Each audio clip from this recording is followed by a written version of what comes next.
percebo a educação à distância na UFSCar como um processo mais demorado e mais construtivo ao longo dos últimos 10 anos. Nós estamos completando agora 10 anos, temos uma quantidade de experiências acumuladas desde então, com uma grande equipe, uma grande quantidade de cursos já desenvolvidos, atendimento a uma grande quantidade de estudantes, e a gente vem desde então colaborando de forma a compartilhar essas experiências com outras instituições. Uma dessas formas é o próprio evento que estamos organizando esse ano, a terceira edição, que é o CIED-EMPED 2016, e em outras ocasiões a gente teve outras formas de divulgação também dessas experiências. Através de visitas técnicas de outras instituições à UFSCar, através de compartilhamento dessas experiências em encontros de coordenadores UAB e dentre outras formas. Então, a gente tem ao longo desses anos algumas formas de interação, colaboração, socialização da experiência que foi construída nesses 10 anos de Universidade Aberta do Brasil. É uma experiência bonita, que ela foi construída de forma bastante estratégica, de forma bastante intensa, envolvendo muita gente. Aprendemos a trabalhar de forma bem colaborativa entre nós, numa parceria entre professores e tutores e por aí vai. Então é importante que a gente tenha essa clareza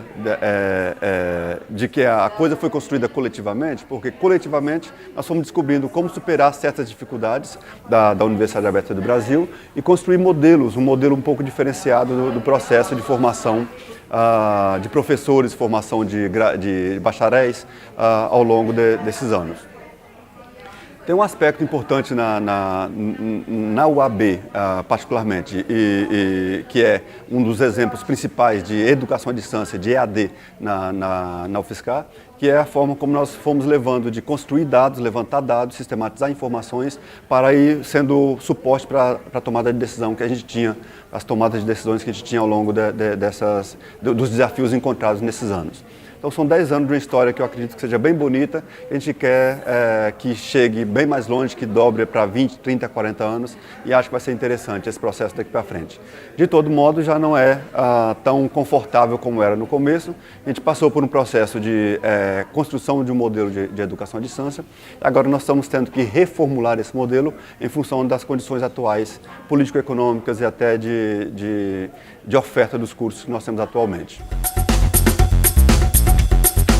A educação à distância ela é parte desse grande campo que a gente denomina de educação e tecnologias. Então temos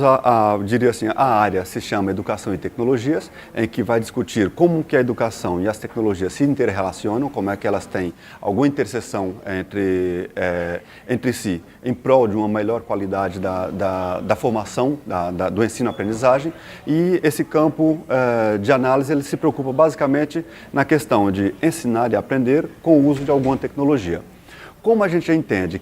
que qualquer educação não é possível senão através de tecnologias, já que a própria linguagem, já que a própria escrita, o próprio quadro verde, o GIS, são tecnologias essenciais, a gente acaba percebendo que temos que entender bem de tecnologias para que a educação seja efetiva e que a gente possa melhorar a sua qualidade paulatinamente à medida que vamos percebendo outras formas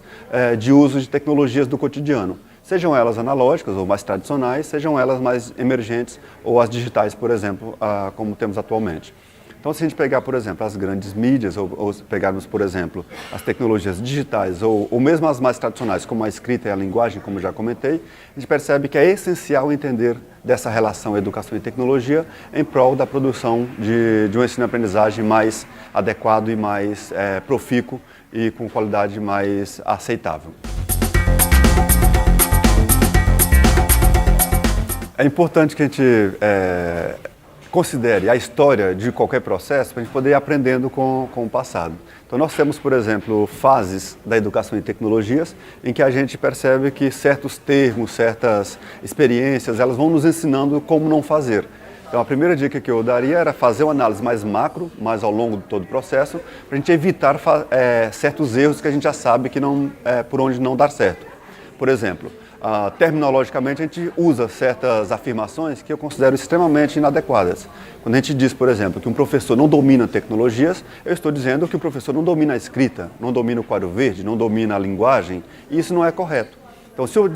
disser que o professor domina a escrita, eu estou deixando claro que ele domina tecnologia. Então, é tomar cuidado com essas afirmações que têm certos erros conceituais que nos levam a certos equívocos nas afirmações. Então, para quem é iniciante, toma mais cuidado com a forma de lidar com a área, que tem muitos termos novos, muitos termos em construção, e a gente acaba, por vezes, utilizando de forma inadequada por não conhecer conceitualmente e etimologicamente aquele conceito. Então, esse seria um cuidado mais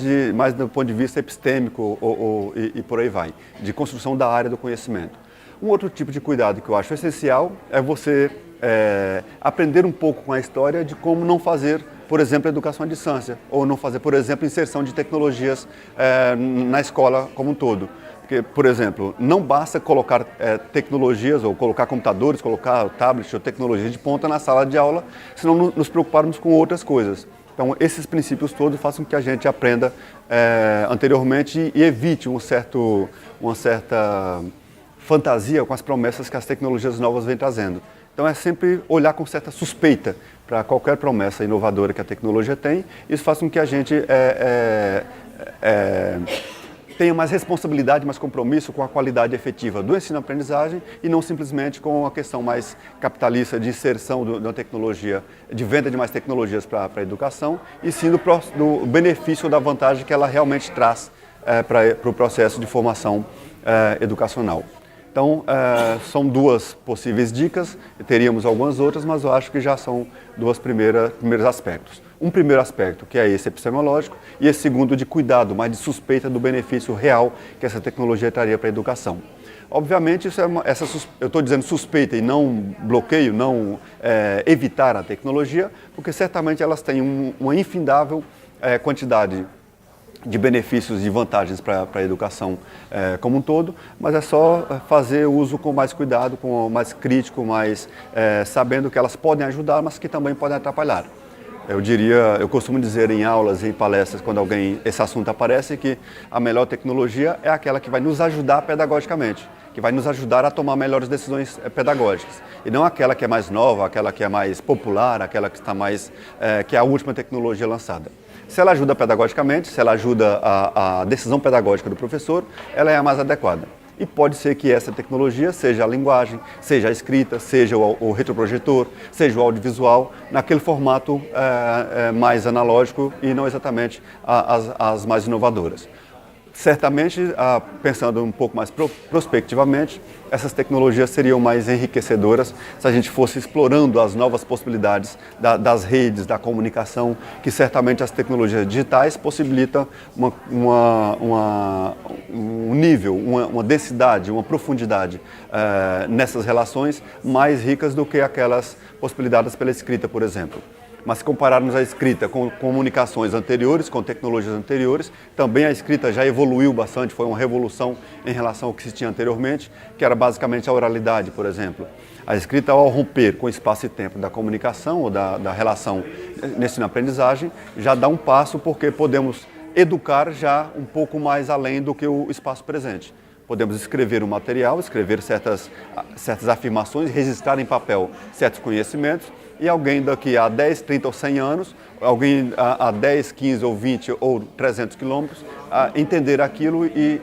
o conhecimento, a cultura ser disseminada de forma mais rica do que era anteriormente, já que vamos atingir uma maior quantidade de pessoas, possivelmente, e atingir de uma forma diferenciada, já que o registro não está mais na memória e na herança, na idade que a pessoa tem. O registro estaria agora em bibliotecas, em outros centros, e que, considerando essa etapa oralidade escrita, comparativamente à etapa de agora, escrita ou tecnologias analógicas versus digital, temos uma outra revolução agora, que é essa revolução de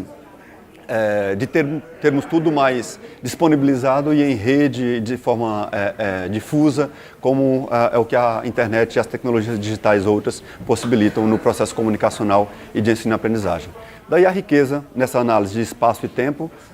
da educação à distância, da educação e tecnologia, aproveitar esses aspectos da relação tecnologias digitais em particular com o processo educacional como a gente tem hoje. E muitas outras coisas poderiam ser ditas, mas acho que isso resume um pouco a ideia da educação à distância, do nosso Grupo Horizonte, do CIED-EMPED, que ao longo desses 10 anos de Grupo Horizonte e essas 3 edições do CIED-EMPED e os 10 anos de Universidade Aberta do Brasil de graduação à distância da UFSCar, a gente vem tentando implementar para ver se enriquece mais a proposta de formação que nós temos presencial ou à distância nessa instituição. Creio que isso tenha dado bom resultado, já que a gente tem conseguido repercussões e reconhecimento interno e externo à instituição em função desses benefícios. Bom, o CIED-EMPED ele nasce com essa preocupação de democratização do conhecimento, de socialização da informação e do processo de trazer mais gente para colaborar, partilhar e discutir temáticas envolvendo educação e tecnologias, e para isso nós tivemos que pensar em algumas questões. Ele nasce já com o princípio de democratizar em termos de forma e conteúdo. Em termos de forma, tem um problema tem uma sugestão, uma estratégia que passa como vou dizer, redimensionamento espaço-temporal. Por exemplo, ele é oferecido de forma virtual e presencial, exatamente para atender mais gente em termos de espacial, ou seja, ao trabalhar com a etapa virtual, nós temos como trabalhar com pessoas de todo o Brasil e também em momentos diferentes. Então, por ser um ambiente assíncrono, a gente pode atingir pessoas que não podem, no mesmo instante, estar no mesmo local que o palestrante, por exemplo. Então, ele pode fazer uma pergunta agora e só daqui 1, 2, 3 dias o palestrante responder ou o apresentador de trabalho responder. Então, nesse processo de interação, de pensar a estratégia de formação, de forma assíncrona, o evento acaba contribuindo para disseminar o conhecimento, para democratizar o conhecimento, a informação científica, que em eventos tradicionais ele acaba ficando restrito ao ambiente acadêmico local da universidade onde o evento está acontecendo. Então, essa forma como a gente encontrou de ter uma etapa virtual e uma etapa presencial para o evento faz com que a gente atinja mais pessoas, faz com que a gente dê oportunidade a mais gente pelo país e em momentos diferentes. Quem trabalha pode entrar à noite, quem não trabalha pode entrar durante o dia e mesmo assim interagir entre si, de modo que o evento fosse mais enriquecido espaço-temporalmente e democraticamente.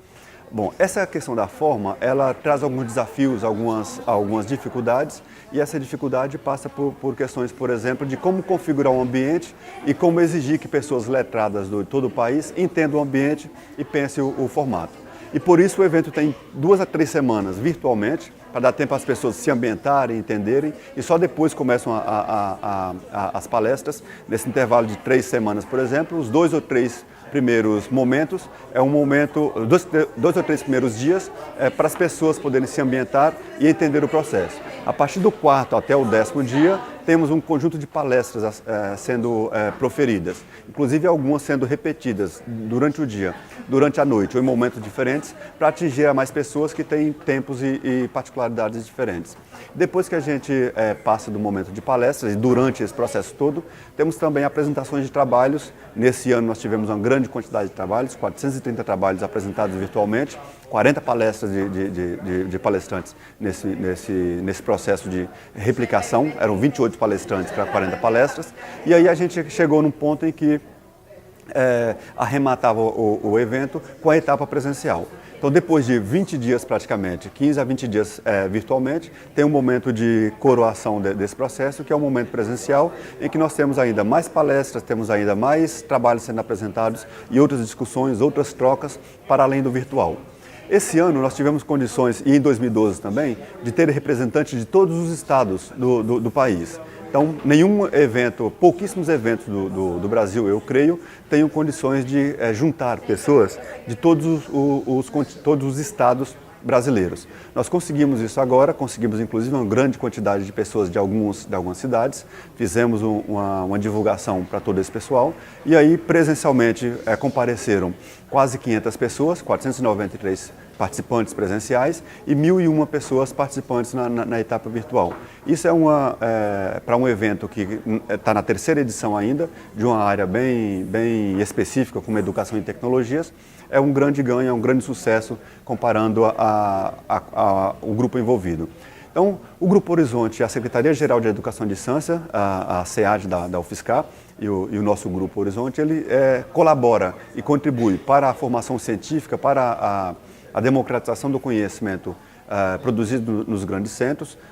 não só na UFSCar, mas em outras instituições que fazem educação e tecnologia, que pensam a educação e tecnologia, que têm programas de formação à distância ou presencial com uso de tecnologia, a exemplo de desenvolvimento de jogos, de repositórios de aprendizagem e por aí vai, repositórios de materiais diversos, os REAs e por aí vai. Essas instituições, ao se encontrarem nesse ambiente, seja virtual ou presencial, acaba possibilitando maiores trocas de experiência, aprendizagem coletiva e colaborativa e por aí vai. Esse é um desafio que nós estamos conseguindo vencer, que os eventos presenciais ainda têm só presenciais, têm essa dificuldade por conta da limitação espacial e temporal mesmo. Só quem pode se deslocar até aquele evento é que pode participar, pode apresentar o trabalho e tudo mais. Então eu recomendo que outras instituições, outros eventos experimentem essa proposta de veiculação científica, no caso dessa reunião que a gente denominou de CIED-EMPED, de modo que ela possa, que outros eventos possam se beneficiar dessa estratégia de fazer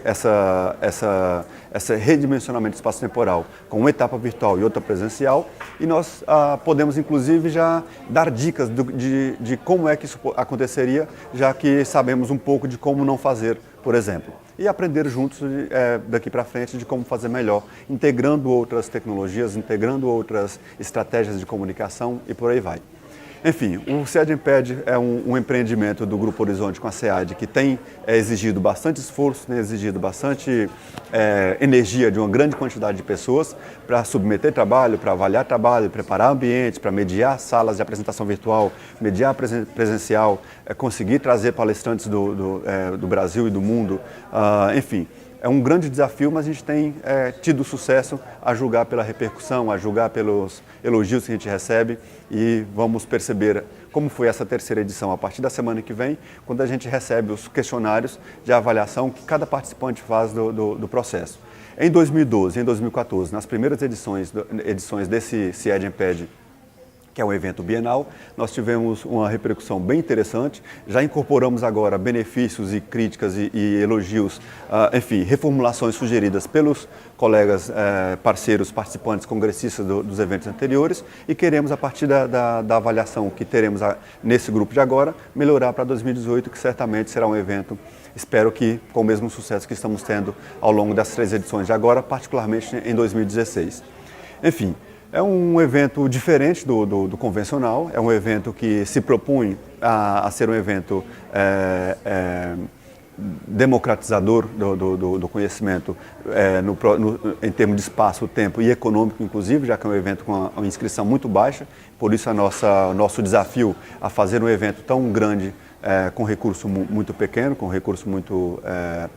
singelo, e a gente tem conseguido mesmo assim. Eu fico muito feliz, especialmente pela quantidade de pessoas que se envolveu de forma voluntária e colaborando para o processo de sucesso desse evento. Seja desde o comecinho para montar a estrutura toda, até trabalho de secretaria, submissão de trabalho, avaliação de trabalho, equipe de apoio, tudo isso conta muito para o sucesso do evento e a gente só tem a agradecer por essa sinergia que a gente conseguiu em função do evento. Bom, é isso, temos muito o que falar sobre o evento, sobre a EAD, sobre as repercussões, sobre a qualidade das palestras. Gostei muito do nível das palestras desde o primeiro evento, mas a cada vez a gente se surpreende pelas possibilidades de troca de experiência e a gente vai aprendendo juntos tanto o conteúdo do evento, que é esse foco na educação e tecnologia, quanto a forma do evento, que é essa estratégia de atingir mais gente por meios de tecnologias digitais, já que o evento tem isso como formação, como foco do evento e também como meta-formação, que é fazer um evento virtual, fazer um evento sobre tecnologias digitais, utilizando tecnologias digitais. Eu acho que essa é uma boa proposta, uma boa ideia, uma boa estratégia que nós estamos tentando colocar em prática e acho que seria bem enriquecedor outros eventos experimentar essa iniciativa que temos tido aqui em São Carlos, na UFSCar. Que o Grupo Horizonte tem empreendido na parceria com a UFSCar e com o apoio da CAPES, com o apoio da FAPESP, com o apoio do Programa de Pós-Graduação em Educação, do Programa de Pós-Graduação em Ciência, Tecnologia e Sociedade, do Departamento de Educação e de outras instâncias aí do Brasil, da UFSCar e do país como um todo.